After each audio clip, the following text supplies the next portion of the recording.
안녕하세요. 마요회입니다. 정말 이 시장에서 분위기라는 게 엄청 중요하다라는 것을 요즘 들어서 더 느끼는 것 같습니다. 보시는 것처럼 이 비트코인 같은 경우가 또 간밤에 3만 불까지 넘어서면서 지금 4.7% 정도 상승을 했는데, 이 알트코인들은 좀 더 큰 이런 지금 상승을 보이고 있다는 것을 알 수가 있어요. 그래서 이더 같은 경우가 5.9고, XRP 같은 경우가 지금 조금 전에 갑자기 좀 급등이 나오면서 지금 마찬가지로 5%가 넘었습니다. 그래서 이 비트 차트를 좀 봐도 어제 새벽에 이렇게 채널 상단을 뚫더니만 또 오늘 밤까지 계속 이런 상승이 이어지면서 3만 불도 뚫었고, 그리고 뭐 거의 3만 1000불, 그러니까는 지난 4월 고점 이 근처까지 올라갔다가 지금은 조금 살짝 좀 빠진 모습을 좀 보이고 있어요. 그리고 또 특이한 것이 요 거래량을 보시게 되면 그래도 최근에 이 상승세는 비교적 이 거래량이 터졌다는 것을 알 수가 있습니다. 그렇다면 이 미 증시도 한번 살펴보고 또 말씀을 드리면, 보시는 것처럼 어제 미 증시는 초록색의 상승 종목도 은근 보이긴 하지만 이 빅테크의 기술주 중심으로 해가지고 비교적 큰 하락이 나왔다는 것을 알 수가 있습니다. 그래서 요걸 지수로 보시게 되면 지금 뭐 다우존스, S&P 500, 나스닥 모두 이렇게 하락을 했는데, 특히 나스닥 같은 경우가 지금 1%가 넘는 하락을 하면서 상대적으로 좀 더 이 낙폭이 컸다는 것을 알 수가 있어요. 그래서 어제 이런 하락의 이 주요 원인이 뭘까? 이 기사를 한번 보시면 어제 이 파월의 연설이 있었는데, 어제 이 파월이 긴축은 안 끝났다라는 이런 매파적인 발언 때문에 하락을 했다라고 이렇게 또 기사가 나왔습니다. 그런데 이런 해석은 제가 보기에는 그냥 어떻게 보면 표면적인 이유일 뿐이지, 진짜 하락의 원인은 뭐 하락할 때가 됐기 때문에 하락을 했다라고 생각이 들어요. 뭐 그 이유에 대해서는 뭐 제가 지난 방송에도 계속 말씀을 드렸기 때문에 뭐 또다시 말씀드리는 것도 그렇고, 그래서 어제 이 파월이 뭐라고 했냐, 여기 보시는 것처럼 파월이 아직 갈 길이 멀다, 그래서 더 많은 금리 인상이 필요하다라는 이런 긴축 기조를 재확인하는 그런 발언을 또 했다라고 합니다. 그러다 보니 요 페드워치의 이 다음 달 금리 전망을 보시게 되면 현재 이 미국의 기준금리가 5.25%로 여기에 지금 해당이 되는데, 지금 다음 달에 있을 이 FOMC 미팅에서 금리 동결을 예상하는 것보다 금리 인상을 하는 게 한 70% 이상 더 높게 예상을 하고 있다는 것을 알 수가 있어요. 아무래도 어제 이 파월이 긴축 기조를 계속 이어가면서 금리 인상을 염두에 두고 있다라는 그런 발언의 영향이 지금 커 보이는데, 그런데 저는 이런 파월의 발언에 대해서 제가 어제 이렇게 회원방에다가 저의 생각을 말씀을 드렸는데, 파월의 이런 발언은 진짜 금리를 인상하려는 의도보다는 시장에 확실한 이 시그널을 주기 위한 의도가 더 크다라고 저는 생각을 합니다. 왜냐면 이 연준은 자신들이 지금까지 금리를 올려서 어떤 후유증이 있었는지 3월에 좀 확실히 느꼈을 거예요.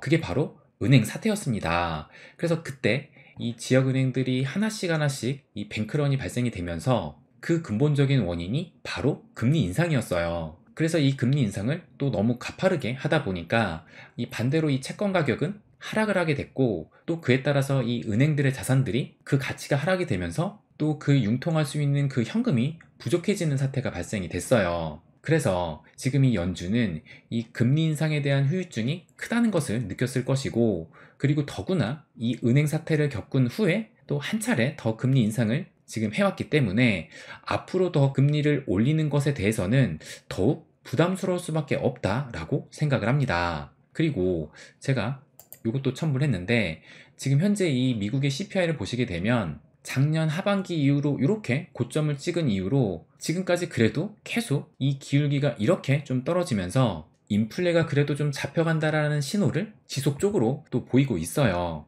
물론 지금 이 연준이 기준으로 삼는 근원 개인 소비 지출 이 PCI가 보시는 것처럼 지금 올해는 계속 뭐 4.6, 4.7에서 왔다 갔다 하면서 뭐 요것이 좀 뚜렷한 하락이 나오진 않고 있지만, 그래도 시간이 갈수록 이 CPI가 PC에도 이어질 가능성이 높다라고 보이기 때문에 이제 이 근원 PC 같은 경우 다음 주 30일에 또 발표가 되고, 또 다음 달인 7월 13일에 이 CPI도 발표가 되는데 여기에서 갑자기 크게 이 물가지수가 오르지 않는 이상 제가 보기엔 금리 인상을 할 가능성은 그리 높지 않다라고 생각을 합니다. 그러니까 지금 이 파월의 이런 발언들은 이 파월이 지금 자신의 위치에서 가장 경계해야 하는 것이 이 인플레를 자극할 수 있는 요인들을 차단을 해야 하는 것이고, 그렇기 때문에 인플레가 다시 올라가지 않도록 시장을 눌러줘야 할 그런 임무를 가지고 있다고 생각을 해요. 그렇기 때문에 지금 굳이 이 파월의 입장에서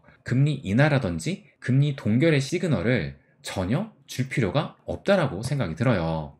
그래서 여기에도 말씀을 드렸지만 이런 파월의 발언에 대해서 너무 큰 의미를 담아두기보다는 지금 이 파월의 위치에서 지금 뭐 적절한 말을 했다라고 해석하는 게 좀 더 낫지 않을까 생각을 합니다. 그래서 아무튼 뭐 이런저런 여파로 지금 나스닥이 조금 더 하락을 했지만 뭐 그럼에도 여전히 지금 이 상승 채널의 상단에서 뭐 요 정도 떨어졌을 뿐입니다. 그래서 뭐 여기서 조금 더 하락을 한다 하더라도 뭐 여전히 숨고르기라고도 생각을 할 수가 있을 것 같아요. 그리고 오히려 이런 하락에 초점을 맞추기보다 요걸 보시면 어제 이렇게 시장이 하락을 했음에도 불구하고 이 공포지수, 이 빅스 지수는 무려 4.9%나 하락을 하면서 이제 13.2포인트로 그 어느 때보다 이 공포지수가 낮아지고 있다는 것에 더 주목해야 된다라고 봅니다. 그만큼 지금 이 투심이 공포는 사라지고 점점 강세로 가고 있다는 거예요. 그리고 또 하나 주목해야 될 것이 이걸 보시면 이 달러 지수가 어제 하루 동안에 이렇게 하락을 하면서 이제는 102.04포인트대까지도 하락을 했습니다. 그래서 지금 최근에 이 자산시장의 분위기가 뭐 미 증시와 암호화폐 시장이 좀 디커플링 되면서 가는 그런 모습을 보이고 있지만, 그래도 이 긴 시계열로 본다면 이 자산시장은 함께 움직일 수밖에 없어요. 그래서 아무튼 지금 이 암호화폐 시장이 유독 강세를 보이고 있는데, 지금 그런 상황에서 또 오늘 새벽에 이 자산운용사 발키리도 비트코인 현물 ETF를 재신청했다라는 이런 소식도 전해져 왔습니다. 그러니까 지금 블랙록 이후에 너도 나도 이 현물 비트코인 ETF를 신청을 하고 있는 것인데, 그렇다면 왜 이렇게 갑자기 이 비트코인 현물 ETF를 신청을 하는 것일까? 그것을 생각을 해본다면 뭐 이미 아시는 분들은 아시겠지만 이 블랙록이 ETF를 신청을 해가지고 지금까지 승인이 안 된 적이 뭐 500 몇 건 중에 단 한 건밖에 없다라고 해요. 그러니까 이 블랙록의 영향력과 파급력을 생각할 때 SEC가 쉽게 무시하지는 못할 것이고, 만약에 그래서 진짜 이 블랙록이 신청한 현물 ETF가 승인이 된다라면 그 이후에 다른 회사까지 줄줄이 승인이 될 가능성은 매우 크다라고 생각을 합니다. 왜냐하면 이 비트코인 현물 ETF 구조가 뭐 거의 비슷하거나 동일한 구조이기 때문에 누구는 해주고 또 누구는 안 해줄 수가 없을 거예요. 만약에 또 누군 해주고 누군 안 해준다라면 뭐 미국 같은 경우는 워낙 이 소송 문화가 발달되어 있기 때문에 SEC 입장에서도 골치 아픈 상황으로 갈 수도 있을 겁니다. 그래서 아무튼 지금 뭐 본물처럼 이 현물 비트코인 ETF를 신청을 하고 있는데, 그러다 보니 이 기사를 보시게 되면 제도권 월가가 뛰어든다라고 하면서 이 비트코인이 2달 만에 3만 달러를 넘었다라는 기사가 나왔고, 또 이 기사를 보시게 되면 이제는 5만 달러에 육박할 수도 있다라는 이런 기사까지 지금 나오고 있는 상황입니다. 그러니까 정말 분위기가 바뀌면서 이 강세 전망까지 나오고 있는 것인데, 그런데 또 우리까지 너무 이 강세에 젖어 있기보다는 이 합리적인 계획과 이 전략을 가지고 있어야 된다라고 생각을 합니다. 그래서 이 트윗을 한번 보여드리면